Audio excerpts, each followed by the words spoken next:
so our friends in Japan can catch up. Okay, the meeting is now being recorded. This is the January 22 breakout session for the tooling working group where we're talking about Rosbag2 reindexing. Yep. So maybe, Jacob, it might make the most sense for you to walk us through sort of the high level of your PR that you've got open. I haven't had as much time as I would like to look through it, and part of that is that it's a big one, and so Right. like we talked about briefly, if we could break it up into chunks, that would make it a lot easier for me to be able to insist on our coding standards within the review and just be more sure that what I'm signing off on is what we expect it to be. So maybe a start is if you feel prepared to just walk us through what you've got. Do you want me to share a screen? Am I able to share a screen? Yes, you should be able to. There's a screen button. So there is screen, start screen share, select your screen.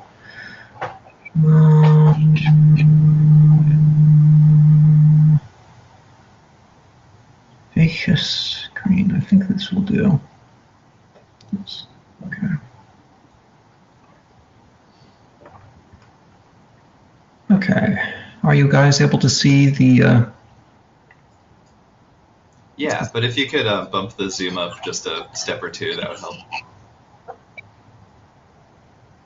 Too far. There we go. That's good.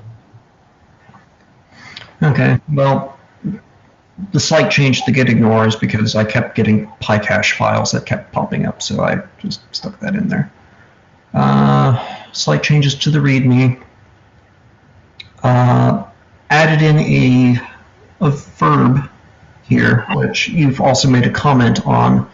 So this is supposed to, basically this was the only way that I was able to really figure out to call the reindexer from Python, and by extension the CLI. You mentioned that the compression format and mode choices should not be duplicated. And yeah, so you had some choices, like, in this case it's just the STD, but I'm trying to think we should have a way to not duplicate these lists, because as soon as anything else is available, they're going to be out of date. So it's the sort of code that's really prone to rotting. Yeah, and right now I'm specifically working on pulling the ZSTD compressor out into being a plugin so that someone could plug in an alternate implementation if they wanted to. So I'm opening the door for this code to get out of date. Well, how would we get the allowable? I think what we do is we would need to. Yeah, we'd need to introduce an API to query both. I mean, so I said that about the compressor, but you've also got, let's see, the default for storage, but you don't have choices for it. So, I mean, maybe what you do is you have a default without choices, and then if they choose the wrong choice, it throws an error, way under the hood.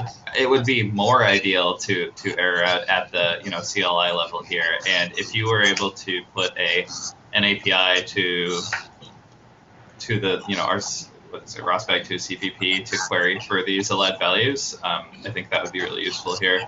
Rosbag2 Pi might even have that already. Preston, I'm not able to hear you. You're very faint.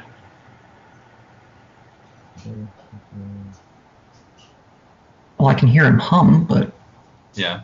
Oh, so if you can hear me hum, then you should hear the rest of it as well, yeah? I should be able to get it. Hello, am I too silent? You're very quiet, and I think if anyone else is making any noise at all, then we can't hear you, but we'll be silent. But yeah, I have this from time to time with these headphones. So my point here was we do have API for querying all storage or all available storage backends, and I feel like we should have the possibility to introduce the same thing for compression plugins or all sorts of plugins in the end. And I feel it could be a good way to, basically just copy paste what we've done for the storage backends and do the same thing for the compression. So I feel like there's some sort of path forward. But yeah. Yeah, I agree. The one thing I had been, so that we don't get too far into the weeds too quickly here, is maybe it'd be good to take a high-level pass over what's the overall structure of the code, like how does the feature work. There's a verb, rather than looking at it line by line to start with. There's a verb, it calls this API calls this class. And one thing that I think we could do here is once we've identified those key parts, it might not be too hard to break this up into 2 or 3 PRs that introduce those parts. Because if you introduce a feature in the C++ that's usable as a C++ API, then that's pretty, valuable in and of itself. Okay. I'm debating whether or not I should just show you my code editor rather than the PR in that case then, because it's a little... I think that's fine. Okay. Let me see. Change screen share source, select window or screen.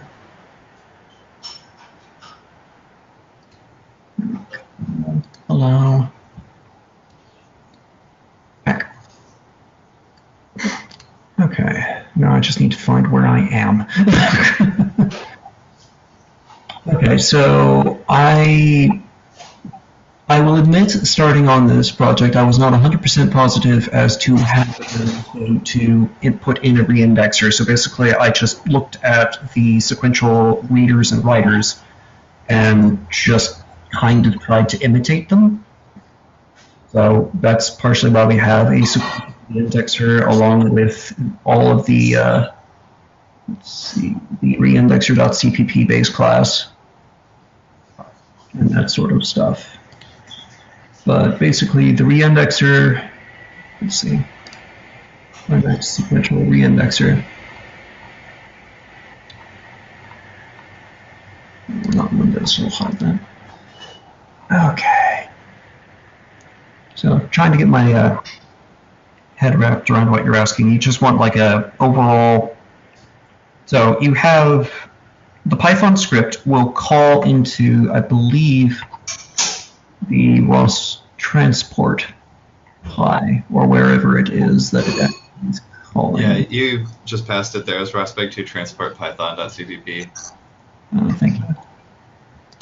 Okay, so somewhere inside of here is the, there it is. So calls into here. I do a, let's see.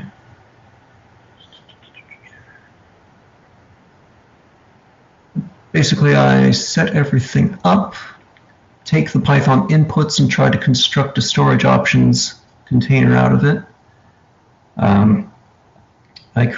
I'm not entirely sure why I create a reader. I think I'm just required to. Yeah, I'm basically the way this thing is made. It seems like any time that you have a reader or a writer or something, you have to make everything at the same time. I think that's only true if you want to create a transport. And even then, I don't remember that being true. Let me pull up the code.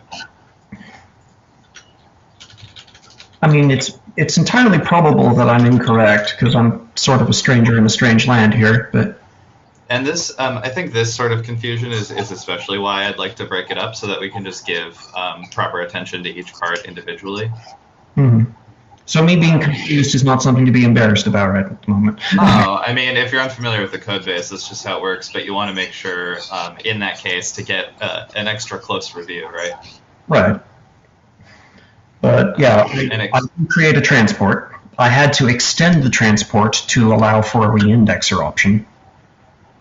So that was fun. Let me go to the Rosbag2 transport, go to definition.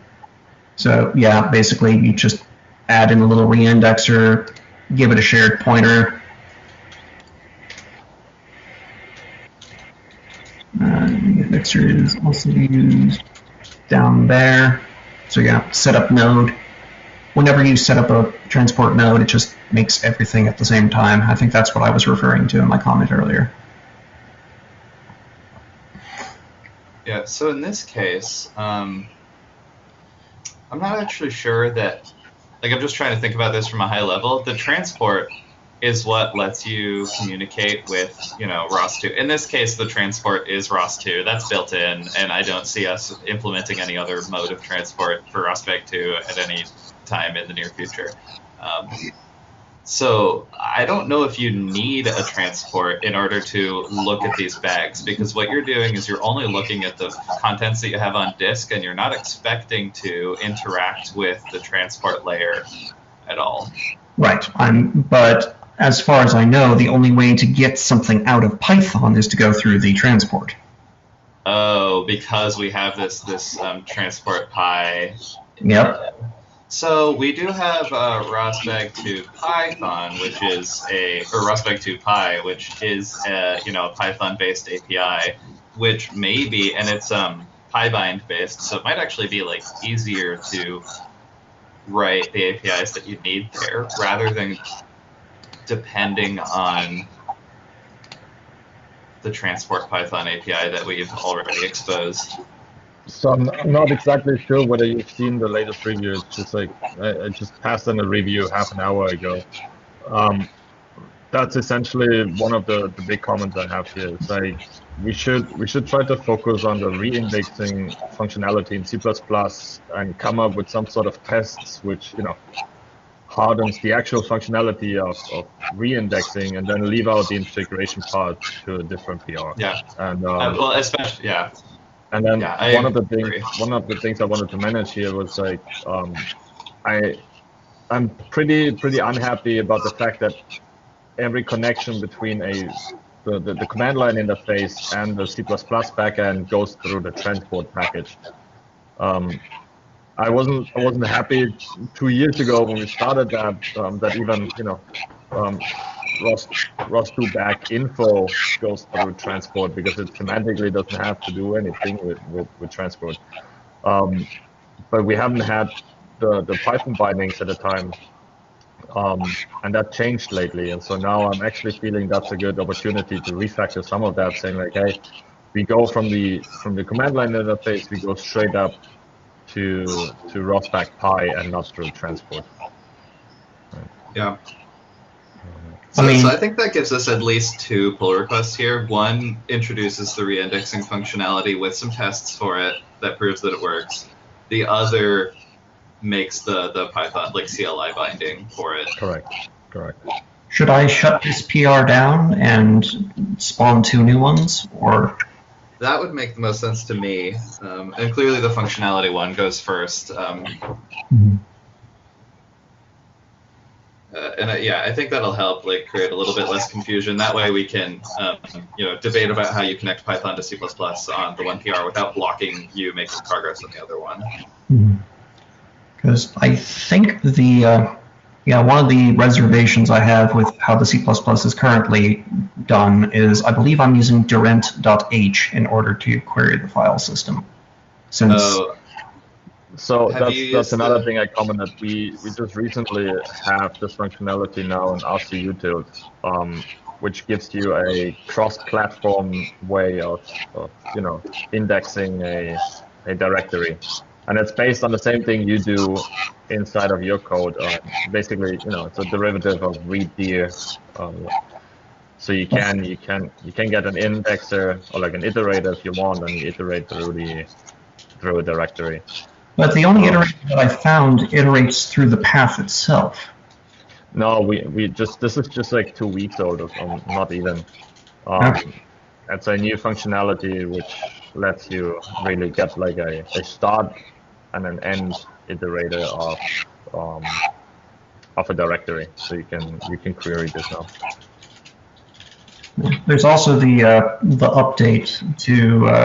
I believe Galactic is supposed to be moving to C++ 17, but I don't know if we want to implement that in this PR as well or not.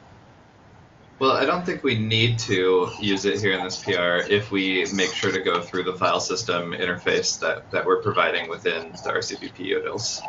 Correct. Okay. It's trying to act as a pass-through shim of functionality, or at least a drop-in replacement. And the idea is once we're on C++11, we can start removing any implementations in there without having anyone else change their code.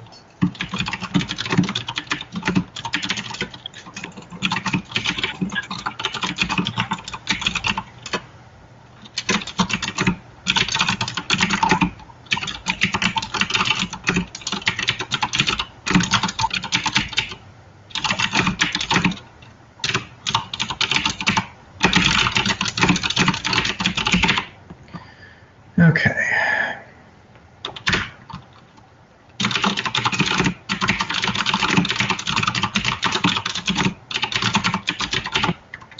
Okay, so my notes so far: close main PR, make 2 PRs, 1 for CPP core, the core of the project, 1 for the Python clones, use the brand new file system querying capabilities of RC utils instead of direct.h, try to separate reindexer from transport.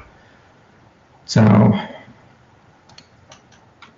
yeah, it might make sense. Let's see. So right now the reader and writer live in Rosbag2 CPP. That makes sense for the reindexer also. That's perfect. And then the only transport part you had was for the Python binding. So if you separate that out, then you've removed that concern. Yeah. So what I can offer here, because I know it's not just it's not maybe the most or like the easiest project to get your hands dirty on ROS2.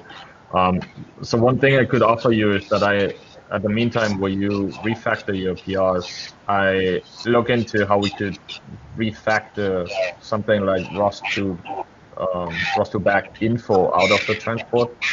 So this gives you some sort of a leeway where you say, hey, you just add the reindex next to the info.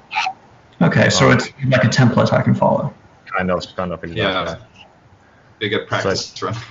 Yeah, then I can take off a little bit of work from your plate, and you can actually focus on the reindexing.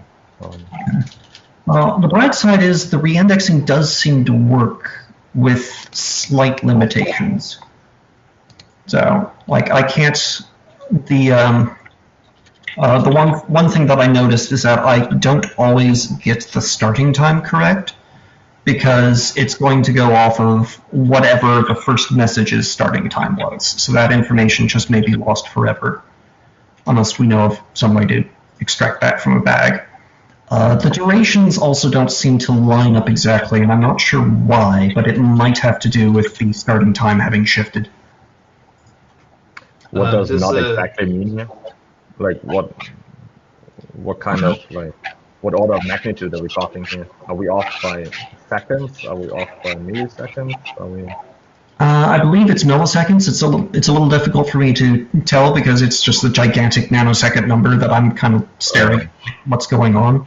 So I didn't look at it too closely. I'll look at it a bit more once I get things split up a bit more, but it is something that I've noticed. Additionally, the topics will not be in a guaranteed order. So, but that's no, I don't think that affects the actual reading of a file. It's just, oh, and any topics that you recorded that didn't have any messages will be missing from the bag file, from the new reindex file. So if you recorded like system events and no system events actually occurred, then the new reindexed file will not have that. Because isn't that just true in the bag file that the table, sorry, not the table, yeah, the if nothing gets put in there, then it doesn't get put in the database metadata, or is that not true? That's true because I directly query the database metadata. I use the storage's get metadata function in order to try and get the information out of the database. But the reindex metadata file will actually contain the topics that didn't have any messages recorded to them.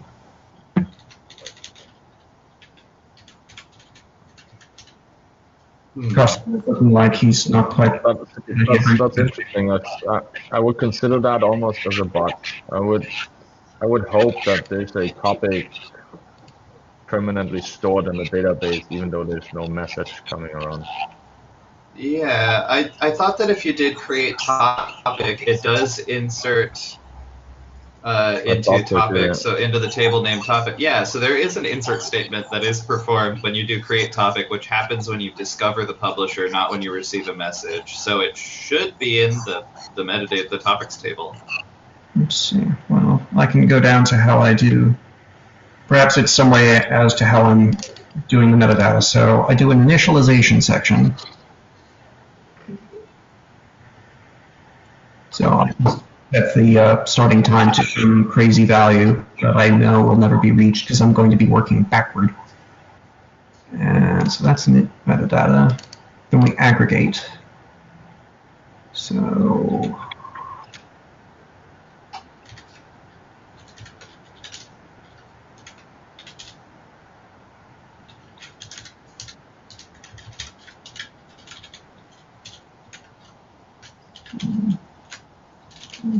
okay, so this is where I get the metadata from, storage.get metadata.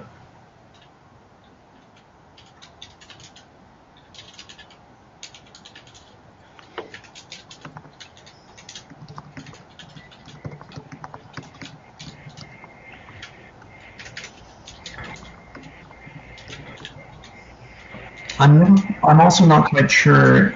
Well, no, I think you do have to do get metadata for each individual database file, right? Or is that next? Okay, so I'm doing it right. Well, that's only going to matter if. Yeah, I guess for full correctness, yes, because you could discover publishers after you start recording if they come online. Well, yeah, but I'm not sure if you have like 5 metadata files, I'm not sure if the first, not 5 metadata files, 5 database files. Yep. I'm not sure if the first one is going to know that you had a grand total of 10,000 messages across all 5 files. So yeah. Yeah, so I do have to go through, because currently what I do is I go through and I just query each one's metadata and then try to collect or aggregate it where it makes sense. So like I'll add durations together. I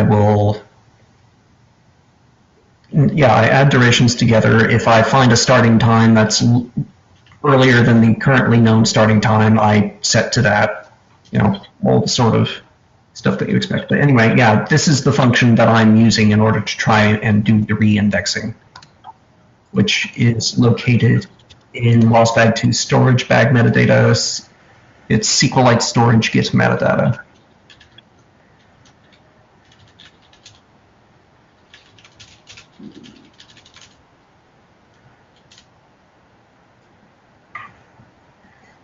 I don't remember if I had to change any of these. Yes, I did. I had to add in, I believe, offered QoS profiles. So there was a slight tweak to this because I had to grab the QoS profiles out of the bag in order to reconstruct them in the metadata file. That makes sense. There is an equality operator for them. You might have to do that in order to create a set after the fact. Otherwise, your list is probably going to be longer and include duplicates, I think, because it's duplicated into each bag file. I kind of do a set, I think. I basically look to see if there are messages subscribed to a certain topic. Let me see. Yeah, so, I think that the way that we're going to be able to clear up a lot of this is every question we have right now, if we could write it down and make sure we have a unit test for that. Mm-hmm. I think that's the way we're going to be able to be sure of this in the end, because we definitely won't be able to catch everything by inspecting the code right now. Let's see. I think I did all of my unit testing in the ROS2 bag thing, so I'm just going to have to figure out how to do it in C++. Yeah, there's there's test code there. Yeah. Just one quick thing, because I'm gonna have to run in a couple of minutes. I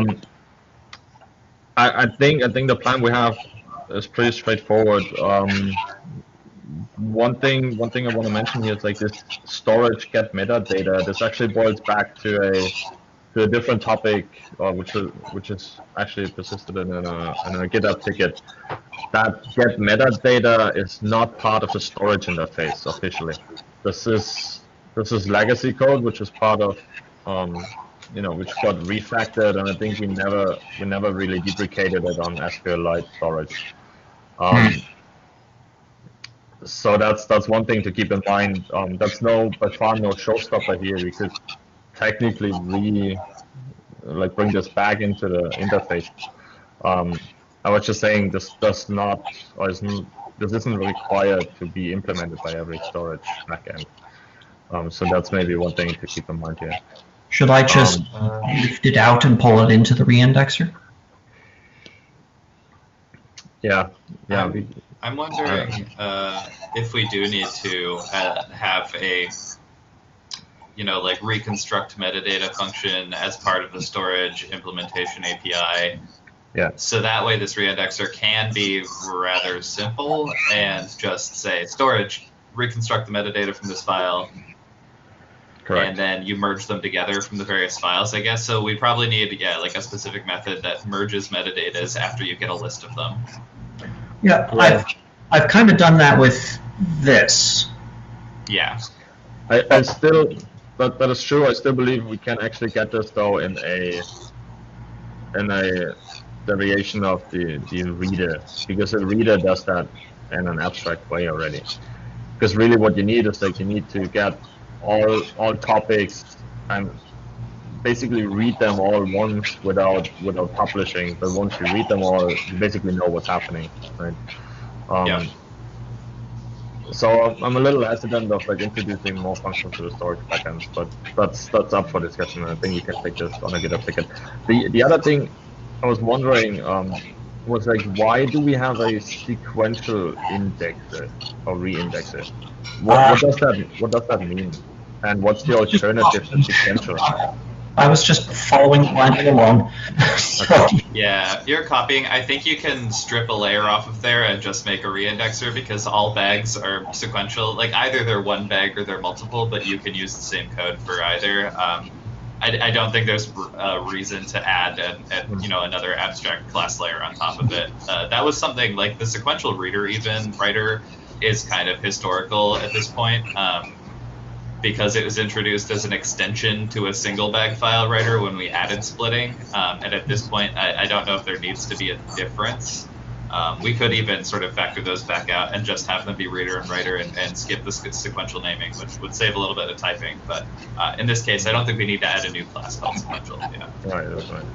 Would it make sense for me to move the reindexer into storage? Because you guys said that there should be some way to you should, for any particular storage method, there needs to be a way to reindex it. And so my thought is, if we have on, I don't know, I've been dealing with brain fog for a couple of days here, but if you have a storage method, storage type like SQLite here, if I'm going to be calling the brain, don't crap out on me right now. Basically, the only thing that I'm really worried about is just getting the get metadata function. But after I've gotten the metadata out of the storage, I already know that it's going to be in this particular format. So that way we can create an aggregation function that's just one aggregation function for them all, and then all I have to do is I just have to call the get metadata for any individual storage type. Does that make sense? Yeah. I think it does make sense. The counter argument I have here is that now you basically force an implementation on every backend, and if I think of if I think of okay, we have SQLite 3, then we have maybe some other storage SQLite based storage backend or LevelDB or whatnot. Now all of a sudden, all of the backends have to implement maybe code which looks pretty similar, and I think we get all of that data in a generic way from the reader. Because really, what you want on an index, the indexer means like, okay, we're gonna write our meta file, right? The metadata.yaml file.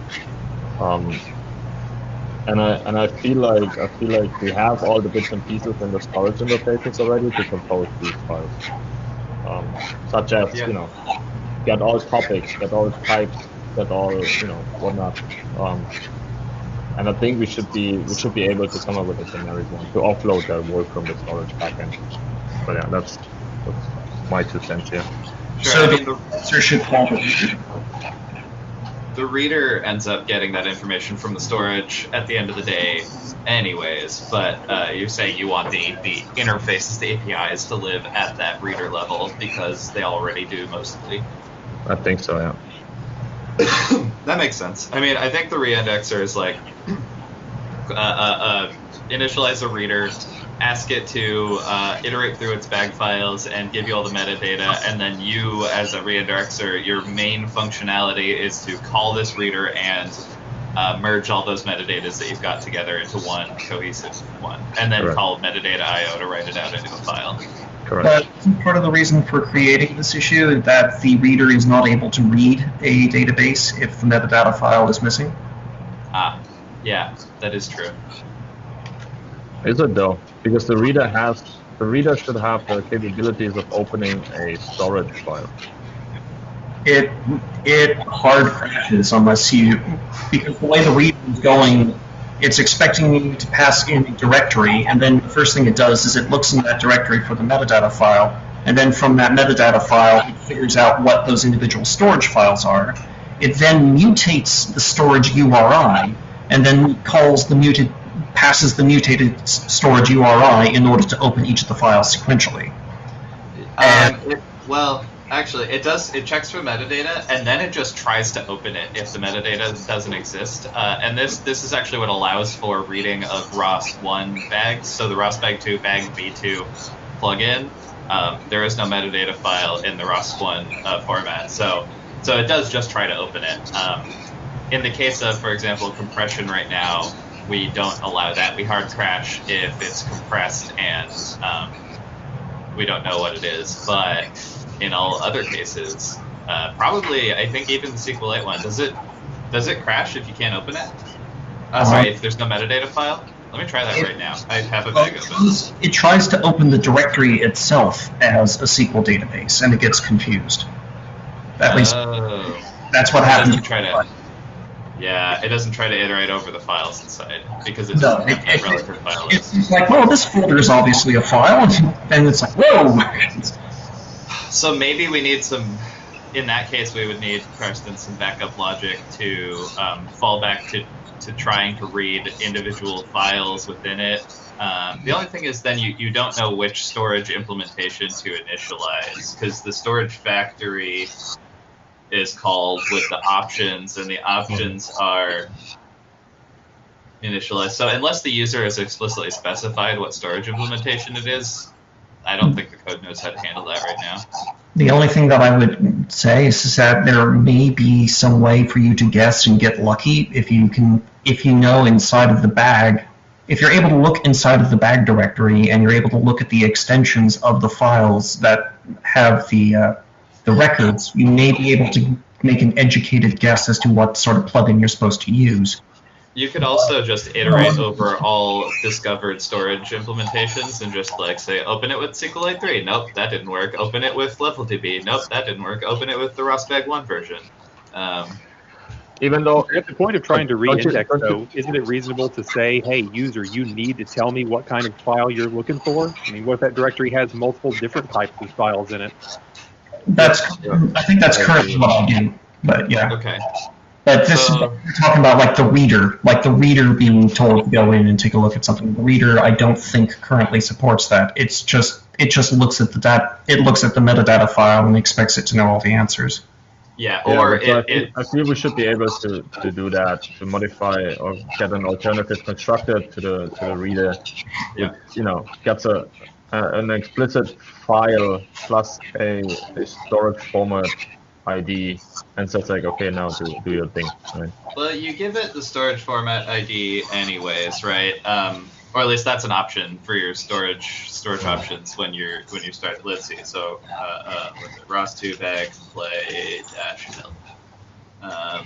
Yeah, so you can tell it what type of storage. And so you could say, instead of just, because right now we have this fallback option that just tries to open the directory, I think we could just add another fallback that looks in the directory and tries to open files based on the implementation that you've supplied on the command line. I think that's totally reasonable. So that's just another else block in sequential reader open. Okay. I think that should probably go into a separate PR than this one, though. I think that would be fine. It could even be a what do you call it? Unless you want me to include it into the CPP core, because I'm definitely probably going to need to use that. But I would have said that. Yeah, this could be part of the initial CPP PR. Yeah, I think that'd be fine. You want to have a test where you have a bag with multiple bag files that doesn't have a metadata file in it, and the reader can open it. I think is a pretty good new test for that bit of functionality. Not even that you can reindex it, just that you can open and run a reader on this bag file with a supported storage type that doesn't have a metadata file. Because I mean, why not, right? In that case, I would assume you would just go alphabetically. So I would be using the reader instead of get metadata in order to get the metadata out of the file?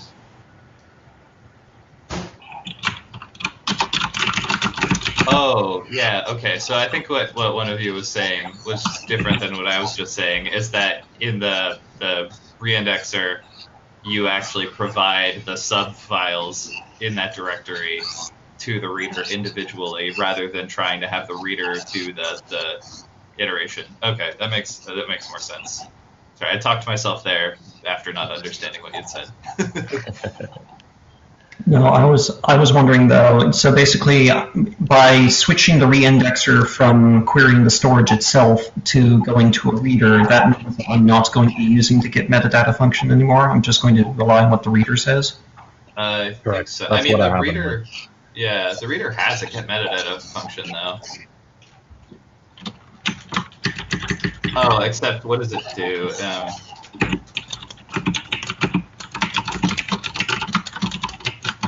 I mean, this is how I envision. Yeah.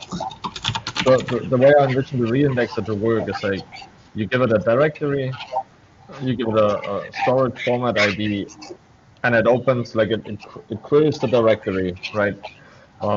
With that new functionality from ROS2, it goes through all the files, passes it to the reader with a storage format, and gets all the topics.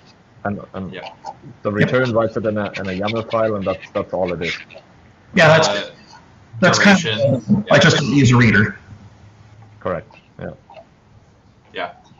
Great. Okay, so the reader doesn't actually need new code then, I don't think. Yeah. Yeah, because what I currently have is sort of a pseudo reader. I'm just, instead of making my own reader instance, I'm just, because the way, instead of making my own reader instance, I'm just using Rosbag storage to open up each file individually, grab its metadata, and then aggregate it, and then keep going. Yep.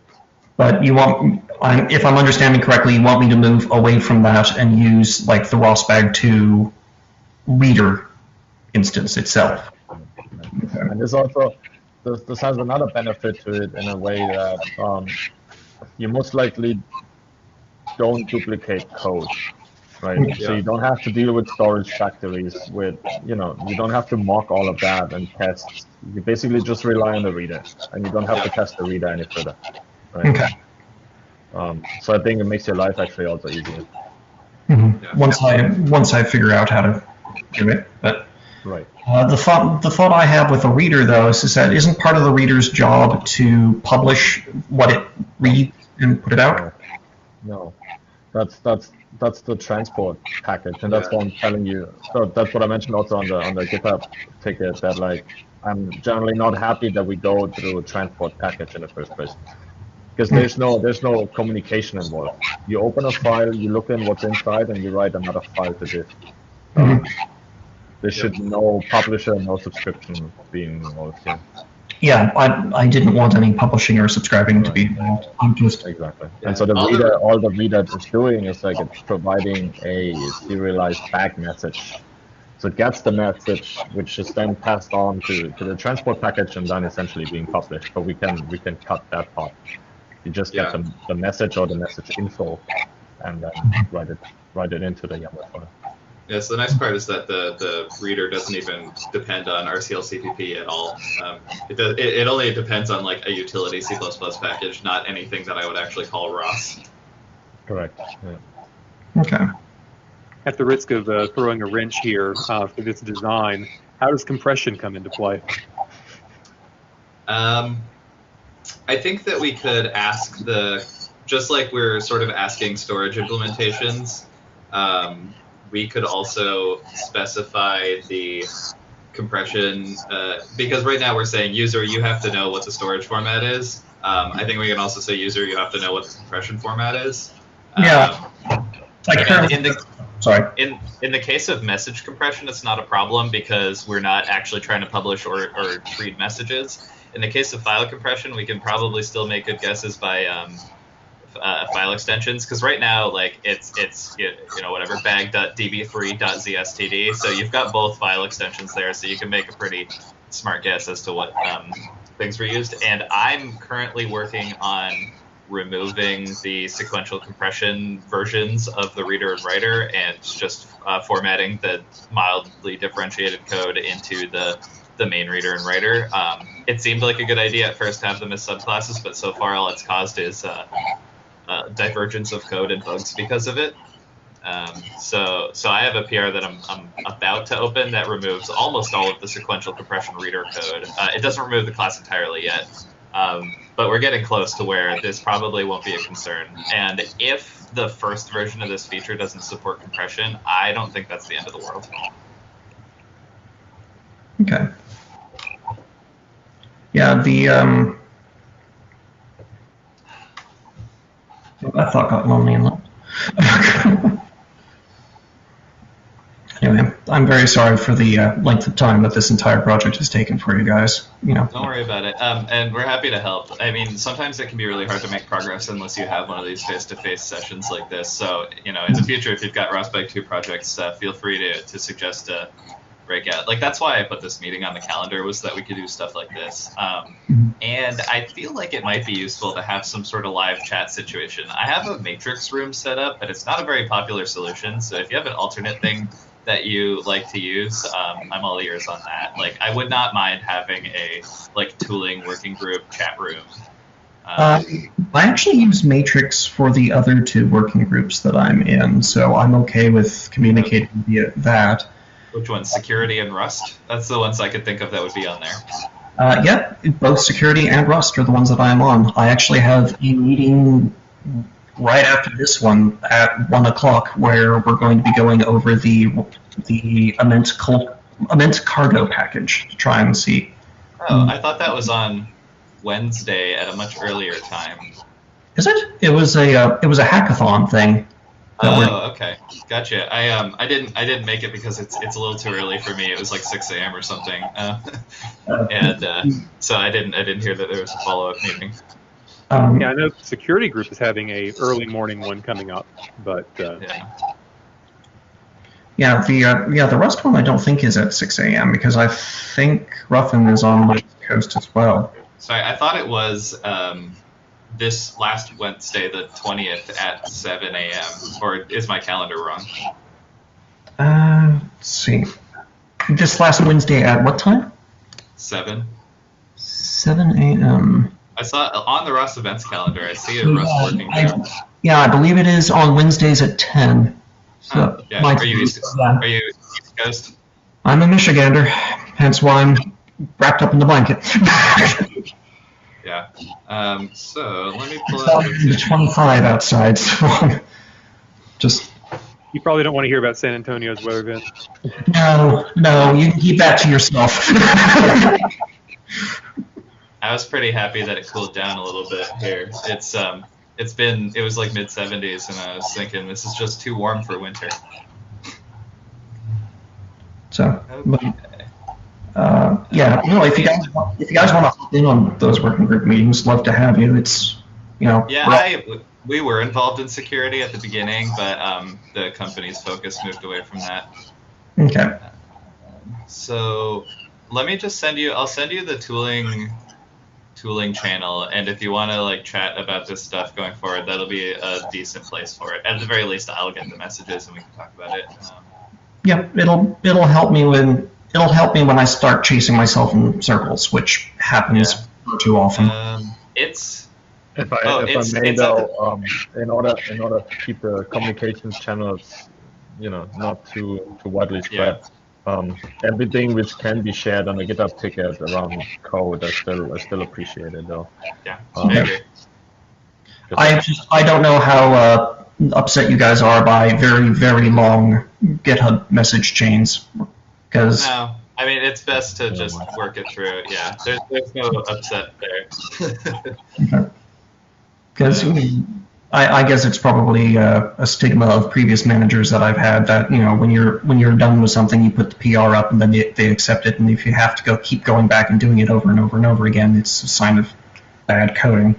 Well, I think in this case we have identified a path forward, so we'll have sort of two new separated conversations to go into. Yep. I will probably put off the Python one until the C++ is a little more finalized. But yeah, that's fine. Yeah, so just to triple check what I've gotten down here, close the main PR, make two new PRs, one for the CPP core, one for the Python callings. I should probably make a note that the Python calling should go through Rosbag2 Pi.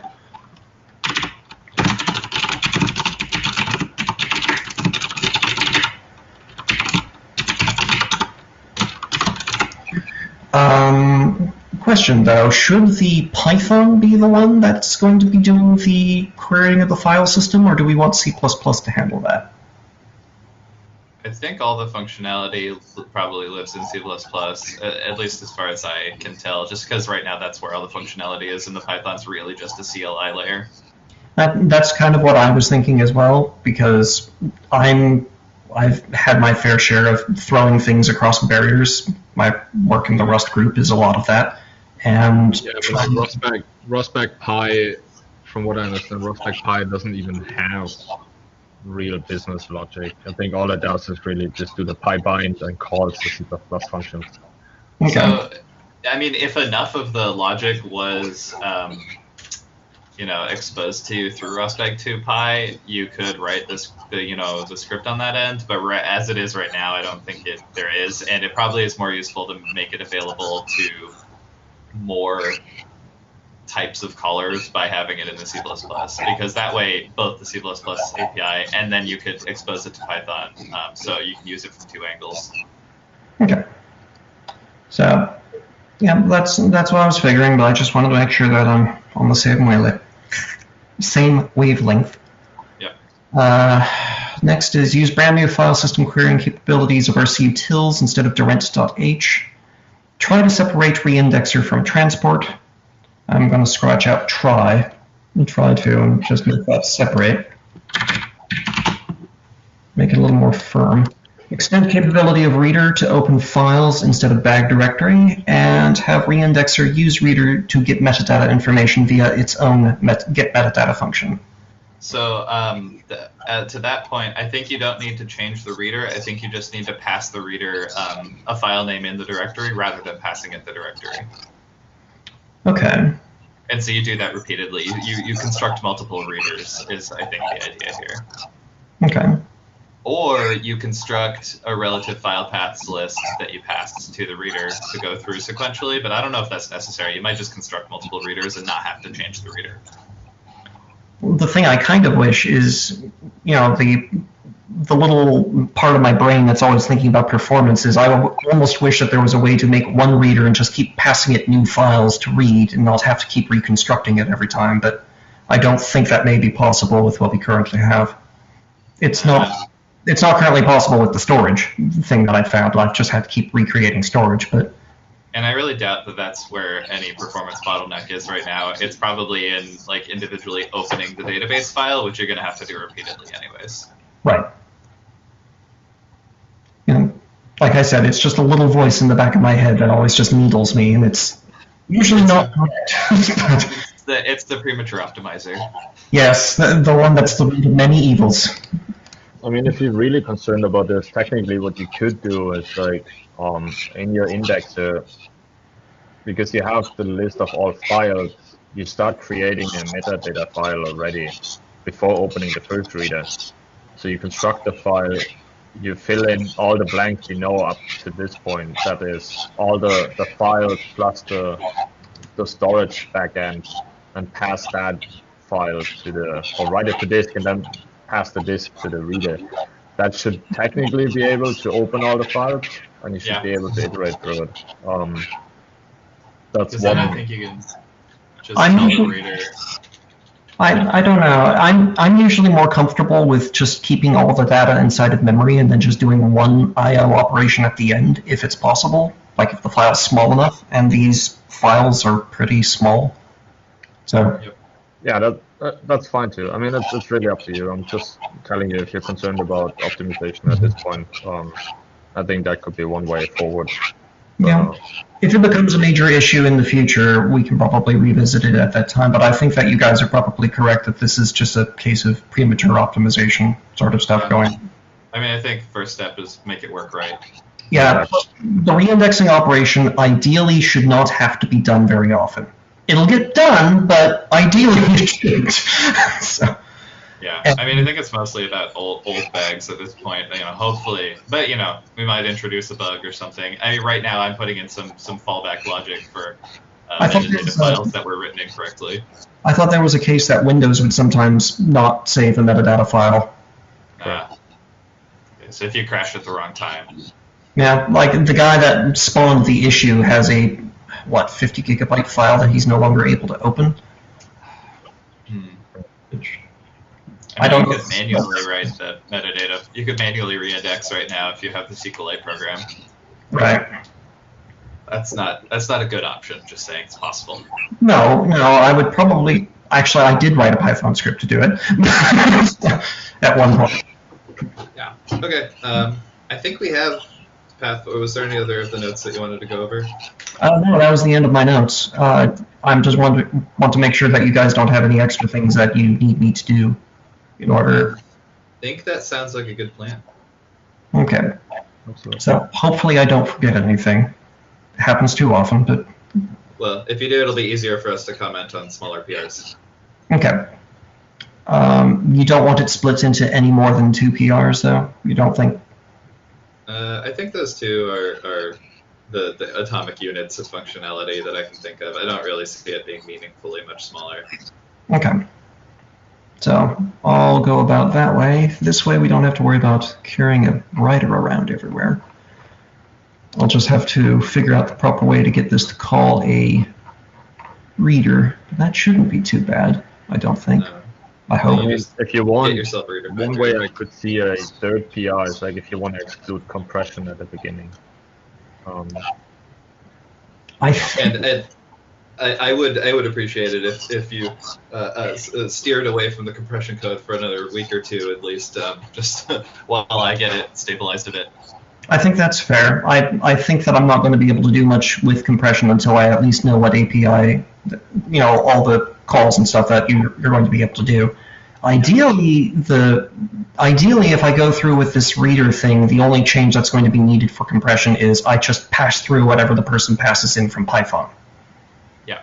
So I may just leave the Python compression things mentioned there and just have a note saying that this is not actually currently implemented at the moment, and then once we do the compression stuff, just erase the note. Yeah, that's fine. You could have the option there and raise not implemented error if someone specifies it, as long as we don't leave it there for too long. Mm-hmm. I currently do all of my input sanitizing in C++ land rather than Python. Should I do the checks in the Python layer, or? It depends what type. Well, it'd probably be nice to have argparse do most of it because it's pretty good at that sort of thing. For the choices, again, you'll want to have, I think, an API in Rosbag2 to query what options you have. Mm-hmm. And then what kind of sanitizing are you doing otherwise? Just making sure that you're passing in something that makes sense. Like if you pass in something other than file message or none for the storage format, it'll get annoyed. Oh yeah, again, that's I mean, those choices are less likely to change, but it's still the sort of thing that you might want to have the choices queried from the underlying implementation layer, and then give it to argparse as choices, and then it'll say you chose wrong. It'll also yell if you pass it a bag that doesn't actually have anything in it. So, well, it doesn't yell, it just says aborting. No files found for reindexing, abort. That seems fine. I just didn't know if you wanted to move that up and have Python do that check first, but I think leaving it in the C++ might work a little bit better, because that way you could just have the reader. I think that's where you're doing file system logic anyway, so you might as well just say, this is an error case. You could even use, by the way, oh, that does a return, not a exception. You could use RCPP utils has like a required function. Give it a case and an error message, which is kind of a nice little thing. If you want to use that as a sort of code candy. Yeah, I didn't know the proper way that you guys wanted to get out of this if there was a problem. So, although in this case the reindexing is being called pretty directly by the as it currently stands, probably not in the future, but as it currently stands, it's being called directly. So when I return, the program ends. Yeah, so, I would still say probably raise an exception makes it more clear that it's an error case, because it is sort of, there is no continuing at that point. You've hit a bad scenario. So even though in this case returning just ends the program, it doesn't indicate any differently the exit code. Right. And you might want to have an exit code of 1 instead of 0. I would agree with that. What would the exception be? You said it's inside of RC utils? Yeah, well, there's an RCPP utils require true function, which is kind of a useful little candy, but it just does a runtime error, I believe, if your condition's not met. But there's you can take a look in that package. There's a few. I think it's called assert.hvb. There's a few useful things if you find them useful. Otherwise, raise whatever exception seems appropriate. Maybe value error. Mm-hmm. Yeah, because this makes sense for an error. I kind of like errors like panics in Rust. Yeah. I mean, that's an exception. I think they have slightly different semantics, but they're about the same thing. Well, they can't be caught in Rust. Oh, panic, yeah. Well, you could catch it, but you have to do a whole lot of work, and they really don't like it when you do that. Yeah. But that's a whole other story. Okay, I think we've hit... I think I have another meeting at 10. Yeah. So... I need to find out how I'm going to get into this other meeting, because Ruffin has not... Oh, he's starting to type in Matrix. Maybe. Okay, well, I feel like this was productive, and we have a path forward, and I'm looking forward to seeing your next PR, and thank you again for all the work. This is going to be a really useful feature, so we definitely appreciate the time you're putting into it. Oh, you're welcome. Thank you for all of your patience with dealing with me. But we over here are very keen on having this added in as well, so it's, nobody else was doing it. Might as well just throw me at the problem for a little while, and I'll eventually get there. That's the only way open source works, is if you want it, you got to build it most of the time. Yeah. Okay. All right. Cool. Thank you, thanks everyone. Take care. See you next week.